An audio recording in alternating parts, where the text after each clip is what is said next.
கருணாநிதி பிறந்தநாள் செம்மொழி நாளாக கொண்டாடப்படும் என்று அறிவிக்கப்பட்டு உள்ளதால் அனைத்து மாவட்டங்களிலும் இந்த விழா இன்று சிறப்பாக நடத்தப்பட்டது.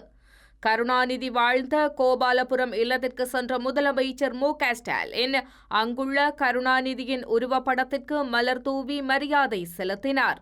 இதன் பின்னர் அங்கிருந்து மெரினா கடற்கரையில் உள்ள அண்ணா கருணாநிதி நினைவிடத்தில் முதலமைச்சர் மு.க.ஸ்டாலின் மரியாதை செலுத்தினார். இதனைத் தொடர்ந்து அண்ணா அறிவாலயத்தில் அண்ணா கருணாநிதி சிலைகளுக்கு மலர் தூவி மரியாதை செலுத்திய முதலமைச்சர் மு.க.ஸ்டாலின் அறிவாலயத்தில் திரண்டிருந்தவர்களுக்கு முதலமைச்சர் இனிப்புகளை வழங்கினார். இதன் பின்னர் ஊடகங்களுக்கு கருத்து வெளியிட்ட முதல்வர், சமூக நீதி, சாமானியர்களின் வாழ்க்கை மேம்பாட்டுக்கான கருணாநிதியின் அரும்படிகள் போற்றப்படும் என கூறியுள்ளார்.